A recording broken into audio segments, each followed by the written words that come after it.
A partir desse momento, estaremos transmitindo para a comunidade espírita de Ponte Nova e região, palestra realizada por Isabel Lessa, do grupo da Fraternidade Espírita Irmão Frites.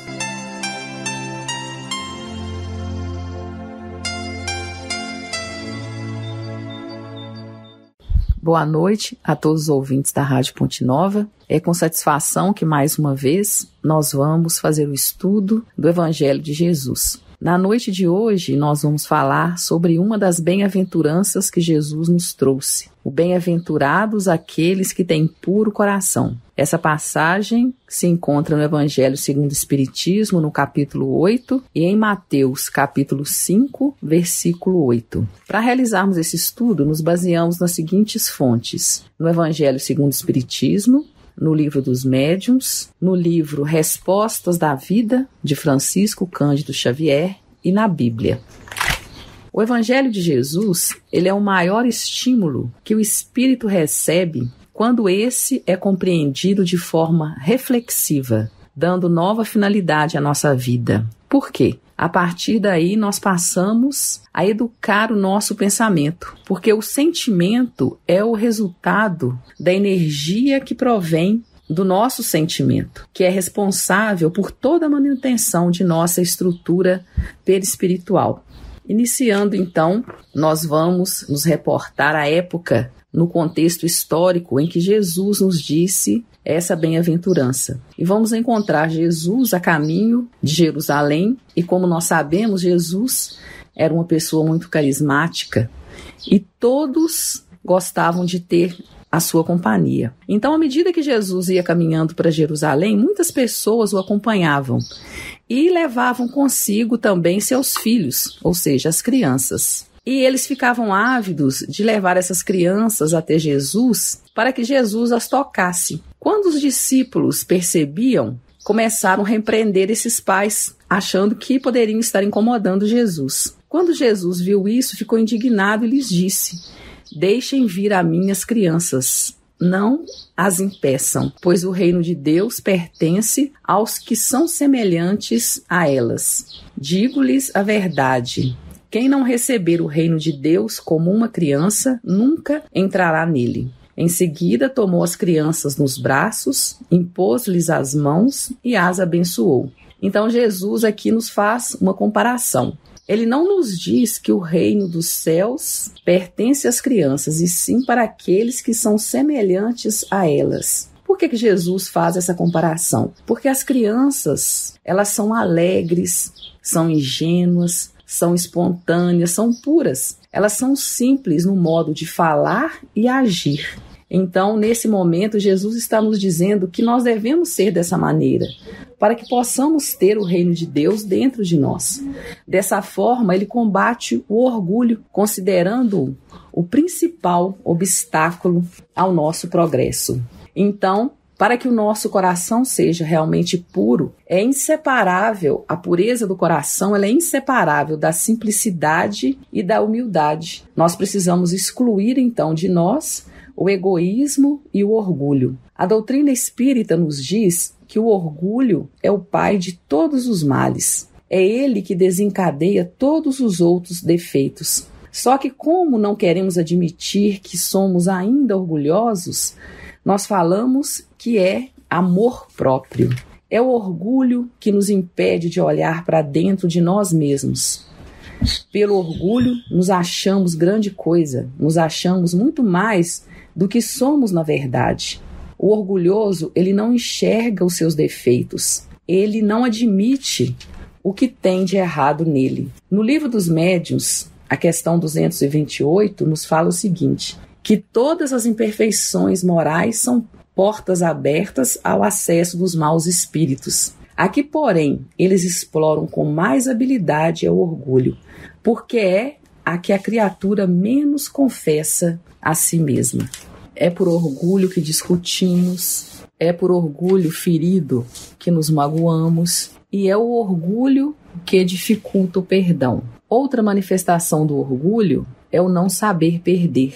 Não saber perder uma discussão, não admitir que um carro ultrapasse o nosso, a promoção de alguém no emprego, que o nosso time perca. e por daí em diante. Quando falamos do orgulho, nós lembramos de um provérbio que diz o seguinte, que dentro de cada um de nós há 2 cachorros. Um deles é cruel e mau, e o outro é muito bom. E os 2 estão sempre brigando, e o que ganha a briga é aquele que eu alimento mais frequentemente. Então, o orgulho ainda faz parte das nossas vidas, porque nós não somos o resultado só desta presente reencarnação. Nós sabemos que trazemos no nosso inconsciente, todos nós, um lado sombra. A pergunta que devemos nos fazer, por causa disso, nós vamos deixar de agir? É claro que não. Nós precisamos sim administrar o nosso orgulho, ou seja, estar no controle para conseguir sublimá-lo e não deixar que ele nos domine. Porque não existe uma fórmula mágica para as nossas mudanças. Existe sim um exercício diário. Passarmos a nos analisar mais, a fazermos boas leituras, ser mais tolerante, aprender a calar, aceitar perder e entender que todos somos especiais. Jesus nos diz que a pureza de coração ela é inseparável da simplicidade e da humildade.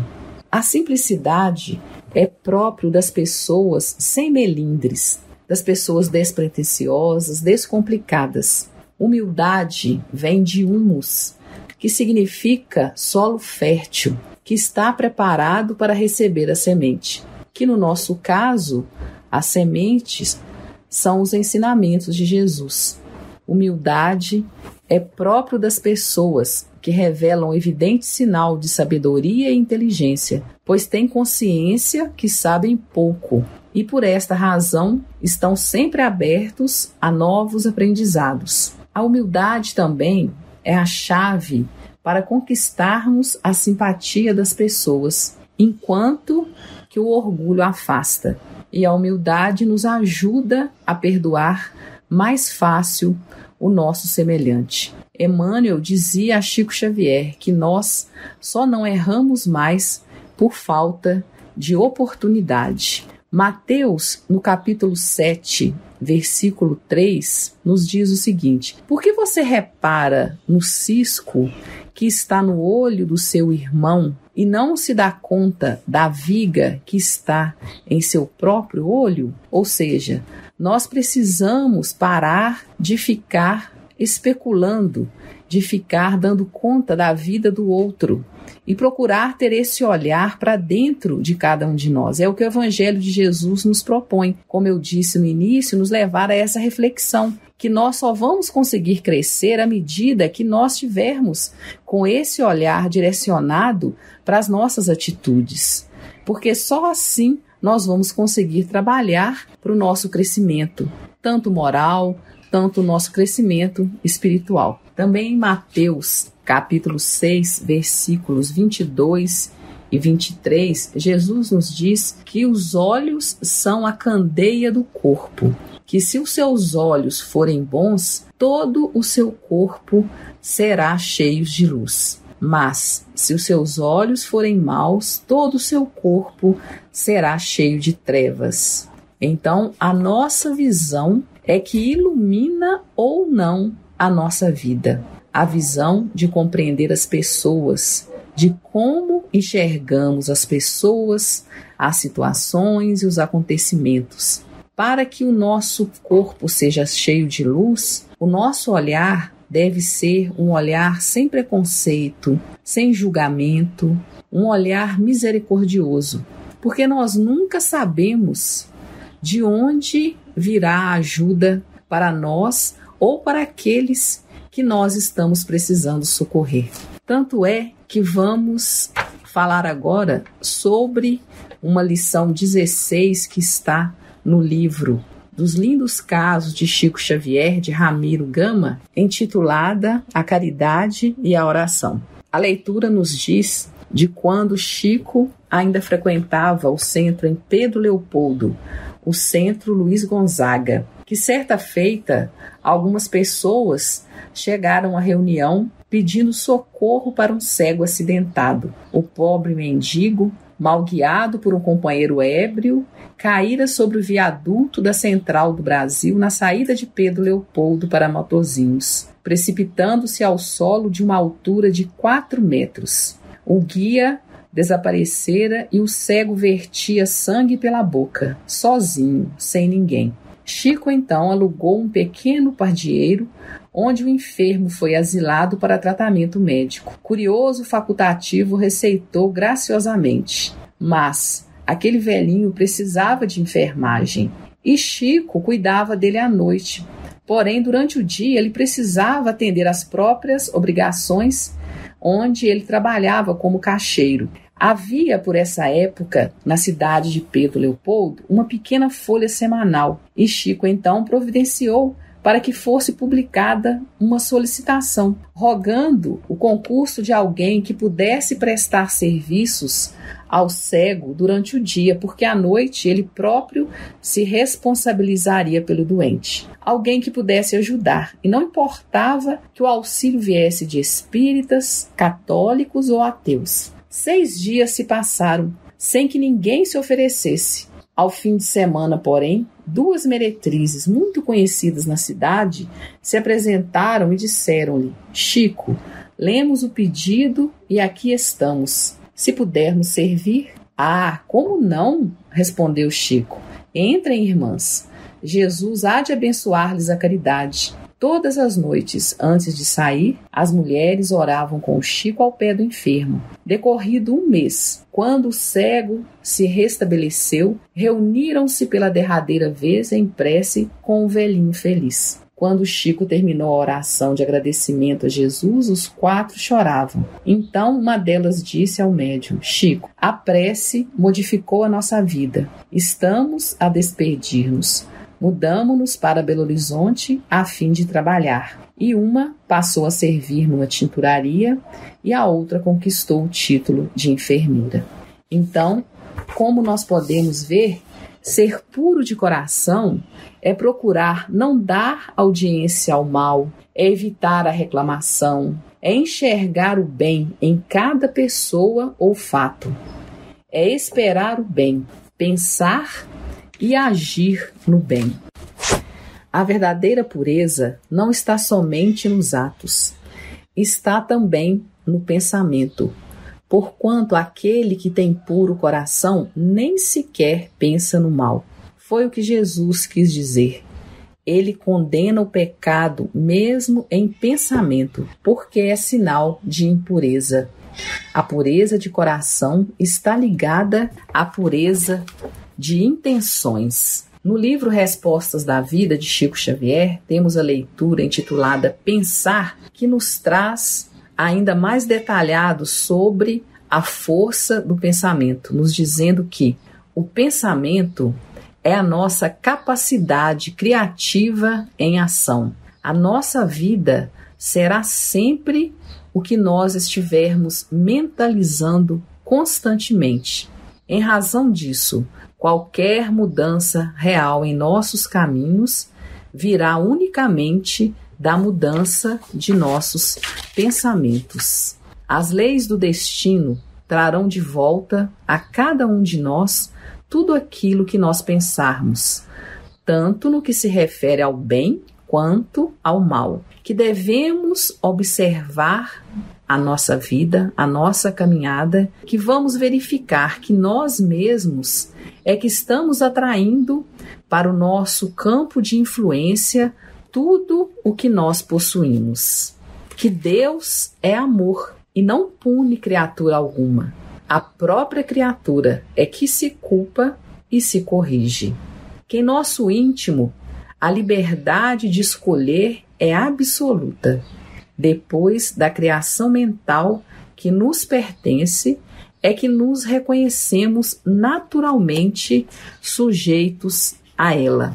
Através dos princípios mentais que nos regem, ou seja, de tudo aquilo que nós pensamos, de tudo aquilo de nós que dermos aos outros, receberemos dos outros centuplicadamente. Então, nós estabelecemos pelo modo de pensar e sentir uma sintonia com todas aquelas pessoas que estão pensando e vibrando. Ou seja, no momento em que nós nos reunimos para fazer uma oração, nós vamos estar sintonizados com todas aquelas pessoas que estão emitindo a mesma onda vibratória. E, em contrapartida, quando nós estamos com sentimentos negativos, sentimentos de vingança, sentimentos de ódio, da mesma maneira nós estamos estabelecendo um ajuste de onda vibratória e estamos sintonizados àquelas pessoas que estão no mesmo sentimento. Ou seja, estamos sintonizados com todos aqueles que pensam e sentem iguais a nós naquele momento.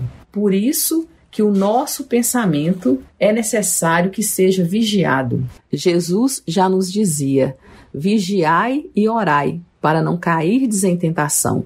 Então, primeiro, nós vamos começar vigiando os nossos pensamentos, para que eles não se tornem atitudes. Mahatma Gandhi nos traz uma mensagem que nos diz: mantenha seus pensamentos positivos, porque seus pensamentos tornam-se suas palavras. Mantenha suas palavras positivas, porque suas palavras tornam-se suas atitudes. Mantenha suas atitudes positivas, porque suas atitudes tornam-se seus hábitos. Mantenha seus hábitos positivos, porque seus hábitos tornam-se seus valores. Mantenha seus valores positivos, porque seus valores tornam-se seu destino. Então, como podemos ver, esse estudo nos leva a uma grande reflexão da pureza do nosso coração. E Jesus nos diz que seremos bem-aventurados de ser puros de coração. É o mesmo que dizer bem-aventurado é ser feliz. Possamos aproveitar o estudo que nós fizemos, refletir realmente sobre nossa vida e ter a certeza que a vida só retorna para cada um de nós aquilo que nós oferecermos a ela. Que Jesus nos ilumine, nos ampare e muito obrigada a todos. Termina aqui a palestra do Grupo da Fraternidade Espírita Irmão Frites. Boa noite.